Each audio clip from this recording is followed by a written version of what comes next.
Can you hear me? Hey, I could hear you. Yo.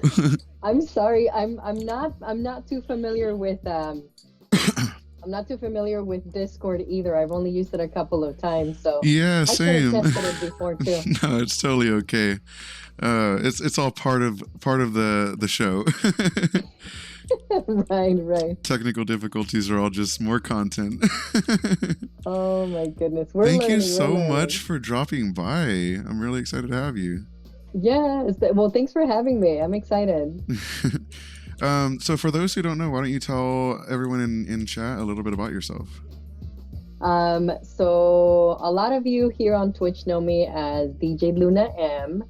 I've been streaming for a few months now, and we're having so much fun.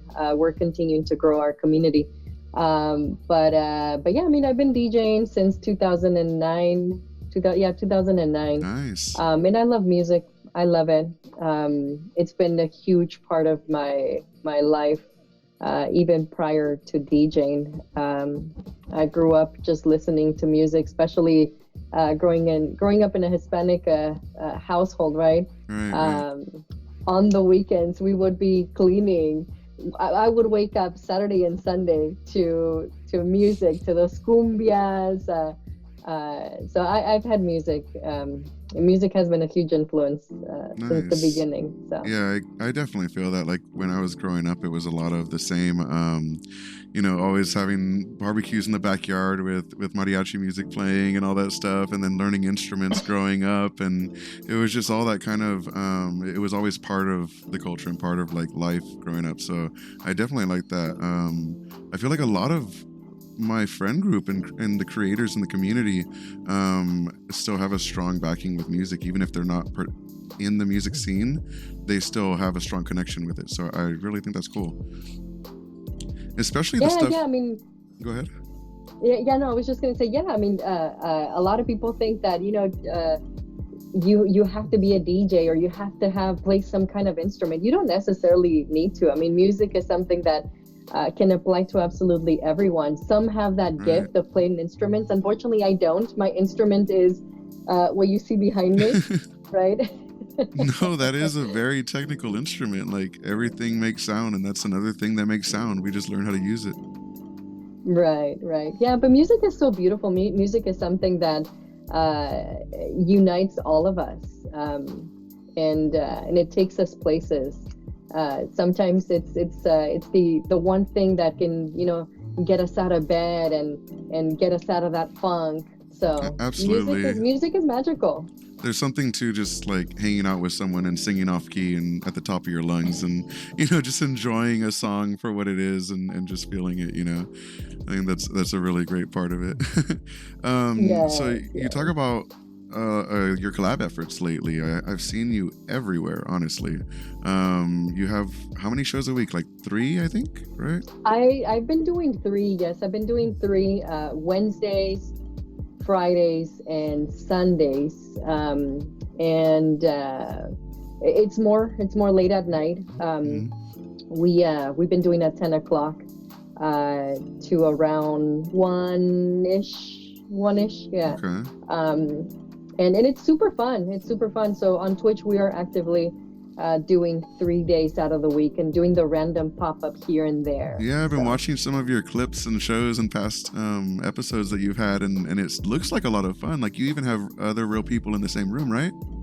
Yes. We started having some friends. Yes, we started having some friends now that people are getting vaccinated. So it's easier to have people over. So we've been having some friends over, and it's super fun. It definitely adds to the vibe for sure. Oh, yes, definitely. Even like the clips where they're just like, all right, where are you guys at in chat? Come on, let's go, guys. And we're just hanging out and laughing. I think that's awesome that you guys are doing that. And you have some really smart techniques too going on. Like I see you with the raid trains and the scheduled broadcasts back to back. Tell me about how you started falling into those, because that seems really interesting for me too. Yes. I mean, so we're still learning about Twitch, but Twitch is just so full of opportunities. The raid trains alone are super fun because you basically do, if it's a planned raid train, you have other DJs that you collaborate with, and you can set up different schedules, right? Like one will go at 5 o'clock, the other one will do 6 o'clock, and then the other one will do 7 o'clock. So it could be that people will support from 5 o'clock and go from one DJ to another to another to another. And yeah, I mean, it's discovering more music because there's so much talent out there. There's so many different DJs with different genres and different personalities. All DJs are different. And so it's really interesting that we have the opportunity to bring something original and very individual to the table. Yeah, absolutely. Yeah, so I myself, I enjoy supporting other DJs and looking at all the rate trains and discovering new DJs, through those rate trains. Yeah. But I mean, in all the streams that I do, I try to raid somebody after me. So once we're done with our event, with our stream, we look and see, okay, who's still on, and from the people that we've network with or new people. I've done a few raid trains in which we see, okay, who's on, right. And how many viewers do they have? Oh, they don't have a lot of viewers. Let's drop in and show some love. Let's give them some followers. Feature, let's give them honestly. some.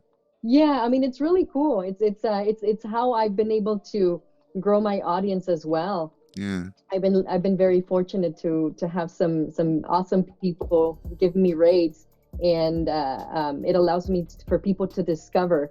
Yeah, you're popping off on Twitch, honestly. Yeah. You're doing really well.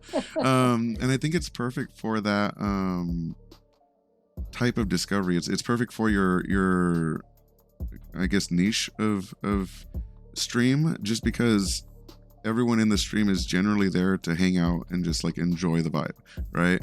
And when a streamer's leaving, it can kind of like end that moment. So moving on to another person who's playing music, I think it's less about discovering the music and more about discovering other personalities and vibes and environments to hang out in, So I think it's absolutely. really nice. Like, I think if they dropped from a DJ stream to like a gaming stream, there would be a lot of drop off after. But going from music to music, it really does kind of like lend to the nature of it and keeps people around. And that's great. I have seen a few DJs. I've seen DJ Unico. I specifically remember that one stream. It was so much fun. It was in the morning, and as he's leaving, he says, "I'm gonna drop in. We're gonna surprise a good friend of mine." And it was this boy, this gamer. He was young, and I think he was somewhere in South America streaming. And we drop in, and I think it was about 100 and something viewers in the stream. Yeah. So we drop in, and of course everybody's flooding the chat, raid. And so this kid, he's playing, and his excitement was just so heartwarming. He was so excited. In Spanish, he was telling a friend of his that he was playing with in the game. And he was saying how excited it was that so many people had just dropped in, and how everybody was showing so much love. And it was really nice to be part of that. I think a lot of people fail to realize how powerful it is too. I mean, there is something to just the simplicity of doing something nice for someone. Like, I got to raid someone for the first time and I had like 4 people. But even when I did that, they were like, "MikeTheTech, thank you so much for the raid. That's amazing," and blah, blah, blah. They got really excited because it is new people to their audience. But when someone like brings in, like you said, 100 and something people, the grind to become affiliate on Twitch can be very difficult. And when you first get started, you could be under that 3 viewer average for months before you get affiliate. And that one raid can likely bring their average up and start earning them an income. So that's just so powerful to be able to do that and help out creators starting out. Because I think that's the hardest part, is getting that initial momentum. Oh my gosh, yes. Yeah. I mean, I was stuck in that for some time. When I first joined Twitch, it was back in, I want to say back in August. Actually, yes, it was in August. My first stream on Twitch. Wait, so you're fairly new then? You just started? Wow, Yeah, you grew yeah, very yeah. quickly. Yeah, that's awesome.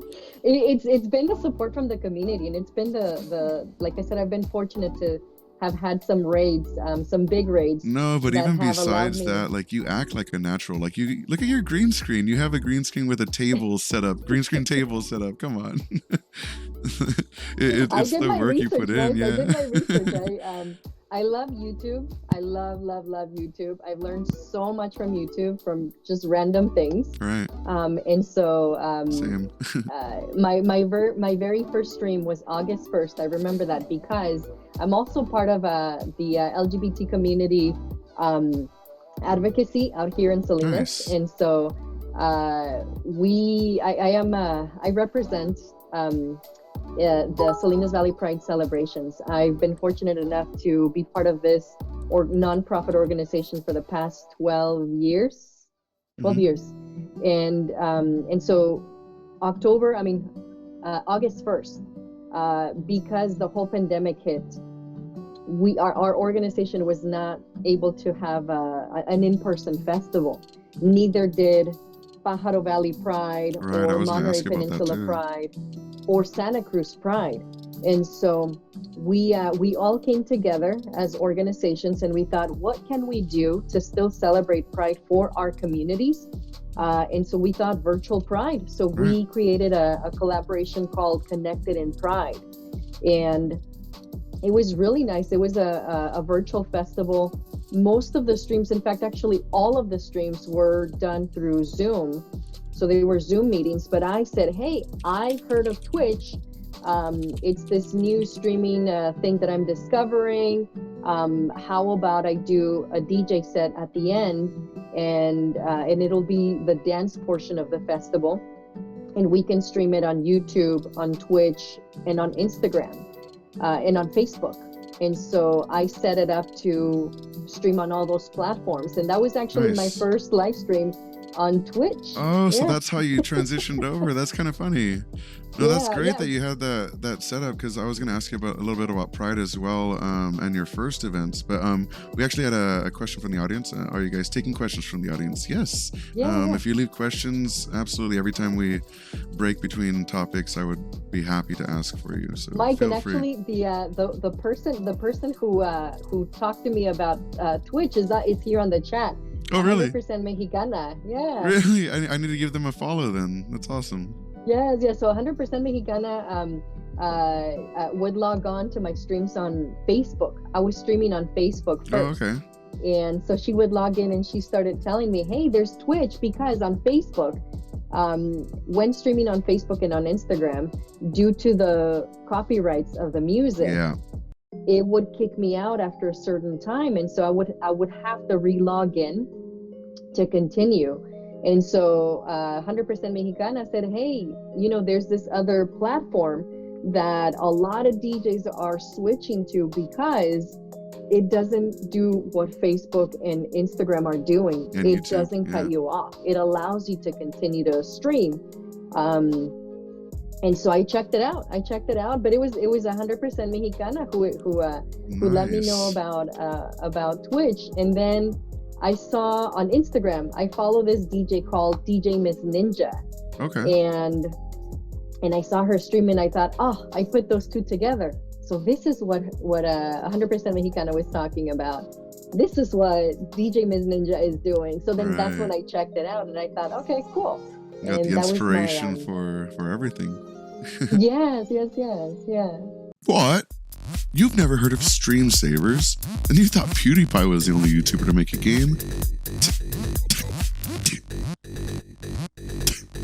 I made a game too, and it's called Stream Savers, and it's available for pre-order right now for $9.99. And that's a great price.